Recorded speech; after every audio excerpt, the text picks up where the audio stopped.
Shalom Elohim, saudara-saudari terkasih dalam Kristus.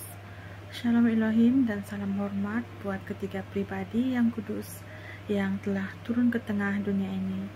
Roh Bapa Yahweh dalam diri Pak Iman Lahagu, Roh Tuhan Yesus Kristus memakai wadah inkarnasinya, Aditya Nugrahanto, Roh Kudus, Roh Kebenaran, yang memakai wadah mempelai terpilih, Ibu Fia Hamdani.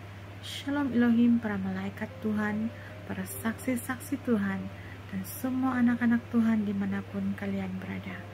Sekali lagi saya memberikan kesaksian bukan dengan hikmat daripada saya ataupun kekuatan daripada saya, melainkan Tuhanlah yang memberikan segala hikmat dan juga kekuatan. Dan dengan kerendahan hati ingin saya mengongsikan firman Tuhan dalam Obaja 1 ayat 3. Demikian firman Tuhan. Keangkuhan hatimu telah memperdayakan engkau, ya, engkau yang tinggal di liang-liang batu, di tempat kediamanmu yang tinggi. Engkau berkata dalam hatimu, siapakah yang sanggup menurunkan aku ke bumi? Demikian firman Tuhan. Saudara-saudari terkasih dalam Kristus, melalui firman Tuhan ini saya ingin berkongsi tentang keangkuhan hati. Nah, secara pribadi, saya juga pernah memiliki sikap keangkuhan hati seperti ini, yang merasakan diri saya terlalu benar, merasakan diri saya lebih baik daripada orang lain, atau saya merasakan saya juga mempunyai Roh Kudus untuk memimpin saya. Kenapa harus saya mendengarkan orang lain? Semua itu saya pernah lalui, tetapi apa yang terjadi? Tuhan memukul saya dengan proses yang Dia izinkan.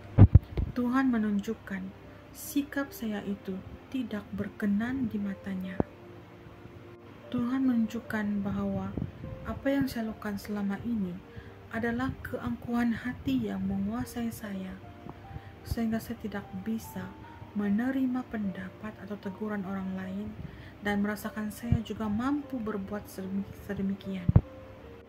Saudara-saudari terkasih, sekiranya kita masih memiliki perasaan atau sikap seperti itu, bertobatlah sungguh-sungguh, mintalah kekuatan daripada Tuhan dan juga hikmat daripada Tuhan bagaimana untuk menghancurkan keangkuhan hati yang menguasai hidup kita yang lama itu.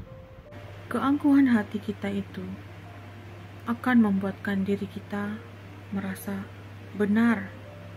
Kita merasakan diri kita yang paling layak berkata-kata, atau kita merasakan diri kita yang harus didengarkan.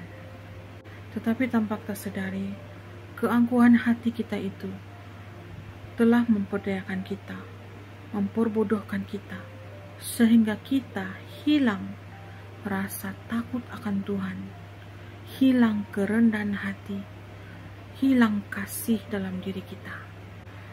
Hanya oleh satu roh, yaitu roh keangkuhan, kita akan hilang berbagai hal-hal yang baik dari Tuhan. Dengan sikap keangkuhan hati, kita tidak menunjukkan kepribadian Kristus dalam diri kita. Kita hanya akan hanyut oleh sikap perwatakan kita, percakapan kita, menunjukkan kita yang terbaik, kita yang maha tahu segala-galanya, dan kita tidak akan jatuh. Itu bukan sikap daripada Kristus yang harus kita contohi. Menjadi pengikut Kristus, kita haruslah memiliki kerendahan hati. Kita haruslah memiliki kasih dalam hidup kita, dalam hati kita, sampai akhir hayat kita, dan memiliki buah-buah roh dalam kehidupan kita. Tanpa itu semua, segala perjuangan kita yang mengaku anak Tuhan, mengaku hamba Tuhan hanya sia-sia, karena roh keangkuhan, roh kemegahan diri itu yang menghanyutkan kita dalam dunia ini. Dan orang yang memiliki keangkuhan hati tidak akan pernah merasa puas selagi dia tidak menunjukkan yang dia adalah paling benar di antara yang lain. Dan orang yang memiliki kerendahan hati akan sentiasa merasa tenang, tidak lagi lapar atau haus. Seperti dalam firman Tuhan Mazmur 22 ayat 27, orang yang rendah hati akan makan dan kenyang. Orang yang mencari Tuhan akan memuji-muji Dia. Biarlah hatimu hidup untuk selamanya. Orang yang memiliki gangguan hati lebih dulu memandang kelemahan, kekurangan orang lain berbanding dirinya sendiri. Dan akhirnya, dia tidak sadar apa yang dia lakukan itu sudah salah di mata Tuhan. Nah, berjaga-jagalah, berhati-hatilah ketika kita mengaku kita ini anak-anak Tuhan. Dan fokus kita hanya untuk menunjukkan kita ini paling benar, atau fokus kita untuk menunjukkan kita hebat, itu sudah salah. Panggilan hidup kita sebagai pengikut Kristus, sebagai anak-anak Tuhan, ialah untuk menggembalakan domba-dombanya bersama Tuhan Yesus Kristus. Mencari domba-domba yang hilang dan tersesat dengan kasih, damai sejahtera, sukacita, dan hikmat yang dari atas. Itu yang paling penting. Ingatlah, segala kepandaian, hikmat yang kita ada pada saat ini bukan milik kita, tetapi hanya pinjaman daripada Tuhan untuk kita melakukan kehendak-Nya.